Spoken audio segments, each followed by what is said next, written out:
aku akan membahas sebuah buku yang sudah selesai aku baca beberapa hari yang lalu.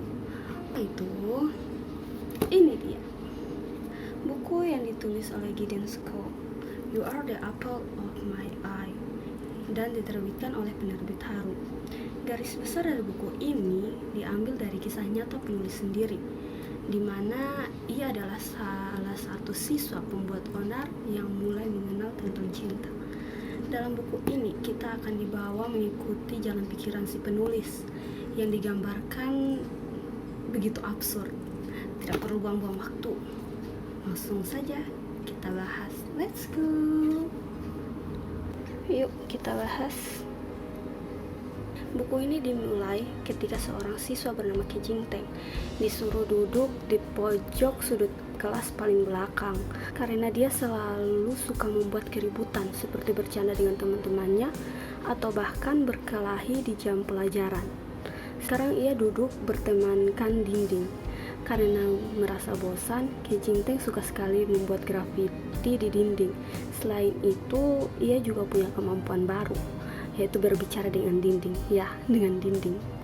Bahkan ia mengeraskan suaranya agar menunjukkan kepada teman-temannya bahwa seorang Ke Jingteng, meski dalam keadaan genting, meski sedang dihukum, ia akan tetap berjuang dan akan tetap baik-baik saja.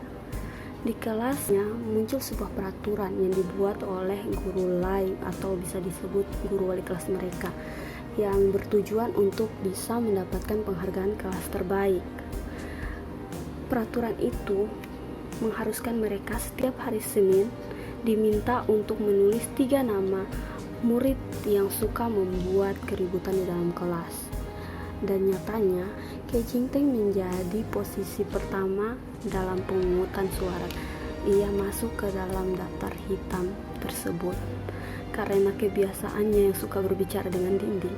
Meski sudah seminggu berlalu, namanya masih berada di posisi pertama karena tentu saja perilakunya tersebut begitu mengganggu teman-temannya dalam hal belajar. Guru lain pun marah. Bukannya takut, Ke Jingteng ini justru malah menantang balik gurunya. Sehingga akhirnya guru lain menyerah dan menyerahkan Ke Jingteng kepada salah satu siswi teladan yang dimintai pertolongan untuk selalu mengawasi dan membantu dalam hal belajar. Nah, siswi itu adalah Senjai. Awalnya Ke Jingteng tidak begitu peduli, namun lama-kelamaan ia akan menyadari bahwa siswi tersebut ternyata adalah orang yang sangat berarti dalam hidupnya.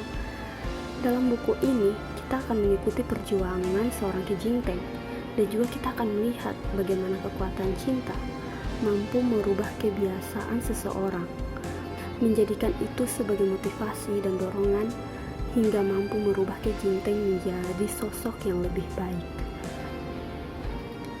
Awal kali pertama aku baca buku ini karena iseng. Iya, benar-benar karena iseng. Aku tipe orang yang tidak begitu suka baca novel tentang percintaan. Jadi begitu baca blognya, aku jadi tidak begitu tertarik. Aku iseng baca bab awal karena aku suka menentukan bagus atau tidaknya topik sebuah novel hanya dari bab awal. Jika bagus, aku lanjut. Jika tidak, aku skip. Ternyata buku ini mampu menarik rasa penasaranku. Terlebih karena mengikuti jalan pikiran seorang Ke Jingteng yang digambarkan kocak, banyak komedinya, dan bahkan romansnya di sini justru tidak berlebihan, tidak begitu banyak seperti novel-novel percintaan yang lainnya, dan lebih terkesan sweet malah.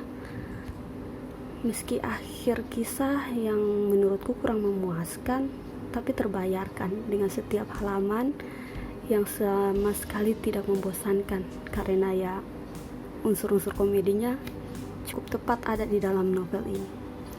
Banyak juga kutipan-kutipan yang aku suka, yang bagus tentunya dalam buku ini. Salah satunya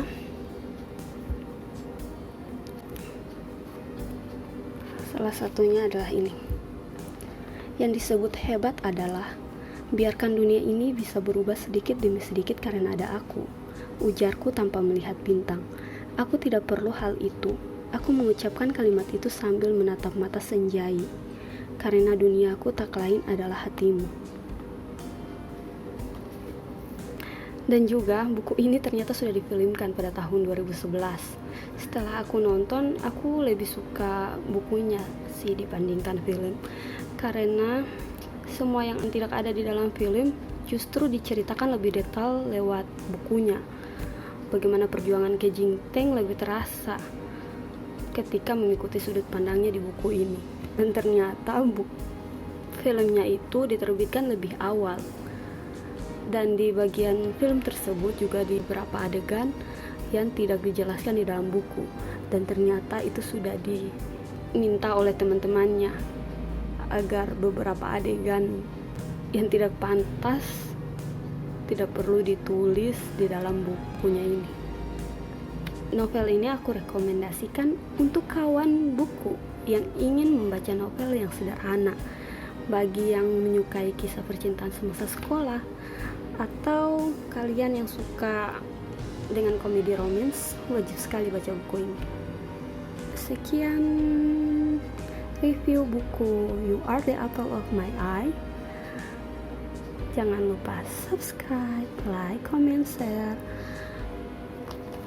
Sampai jumpa di bahasan buku lainnya. Assalamualaikum, bye.